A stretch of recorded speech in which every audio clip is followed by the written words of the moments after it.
माँ ने अपने पति को बुरी तरह पीटा, फिर उसके चेहरे पर एक दुष्ट मुस्कान थी। फिर वह नंगे पैर कांच पर चली, लेकिन उसके पैरों पर एक भी खरोंच नहीं थी और कमरे में चली गई। तभी माँ सीढ़ियों से फिर ऊपर आई। जाहिर तौर पर उसे भी पता नहीं था कि क्या हुआ है। इस समय पिता को भी बहुत अजीब लगा और उसने सोचा कि घर में जरूर कोई बुरी आत्मा आ गई है। जब से परिवार नए घर में आया है, घर में अजीब बातें हो रही हैं। एक सुबह घर की खिड़की पर एक मरी हुई बिल्ली लटकी हुई थी, जिसने छोटी बेटी को मौके पर ही बेहोश कर दिया और उसे अस्पताल भेज दिया गया। वापस जाते समय वे पड़ोसी की कार से रास्ते में फंस गए, इसलिए पिता पड़ोसी से बात करने के लिए उनके घर गए। लेकिन जैसे ही वे दरवाजे में घुसे, उन्होंने जमीन पर सड़ी हुई पसलियां देखी और सामने के पहाड़ भी बहुत अजीब दिख रहे थे। पड़ोसी के घर में प्रवेश करने पर उन्होंने देखा कि पूरा घर खून से लथपथ जानवरों से भरा हुआ था। उस समय पिता ने सोचा कि उन्होंने कुत्ते की गंदगी पर पैर रखा है, लेकिन यह एक मरी हुई मुर्गी थी, जिसने पिता को तुरंत पसीने से तरबतर कर दिया। तभी पड़ोसी अचानक उनके पीछे दिखाई दिया और उनकी आंखें पिता पर टिकी हुई थीं और पिता डर गए और कुछ भी नहीं बोल सके और जल्दी से भाग गए। रात में सोते समय बगल से हमेशा अजीब आवाजें आती थीं। पिता ने सोचा कि पड़ोसी में जरूर कुछ गड़बड़ है, इसलिए उन्होंने पुलिस को बुलाया। लेकिन पड़ोसी ने दिखाया कि पूरे कमरे में केवल कपड़े और एक मशीनरी वॉकर चल रहा था। उस समय पिता ने चाहे कितनी भी कोशिश की, पुलिस ने उन पर विश्वास नहीं किया।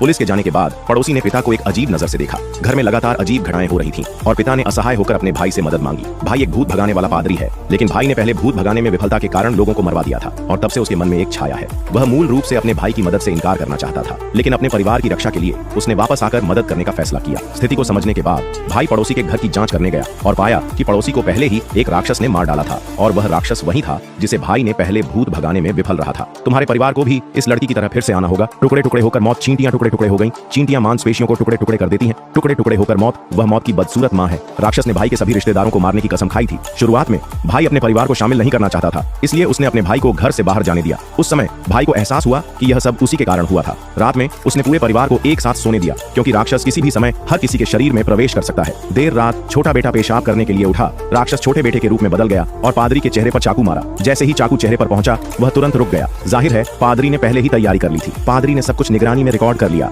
और अब राक्षस और भी शक्तिशाली हो गया है। भाई अकेले इसका प्रबंधन नहीं कर सकता, इसलिए उसने अपने सीनियर भाई से मदद मांगी। सीनियर भाई को लेने जाने से पहले भाई ने अपने भाई को बताया कि बड़ी बेटी अब राक्षस है, क्योंकि भाई ने कल रात चुपके से पानी में पवित्र जल मिलाया था और सुबह केवल बड़ी बेटी ने नहीं पिया। जाहिर है उसने देखा कि वह पवित्र जल था, उसे सावधान रहने के लिए कहा। फिर वह सीनियर भाई को लेने के लिए हवाई अड्डे पर आया, लेकिन सीनियर भाई ने कहा, मैंने तुम्हें लेने के लिए नहीं कहा। उस समय भाई को एहसास हुआ कि वह राक्षस के जाल में फंस गया है। यह सोचकर कि घर में जरूर खतरा होगा, इसलिए वे जल्दी से वापस जाने के लिए निकल पड़े। रास्ते में अचानक कौवे का एक झुंड दिखाई दिया। दृष्टि को अवरुद्ध करते हुए सीधे कार को चट्टान से नीचे गिरा दिया। मौके पर ही बेहोश हो गया।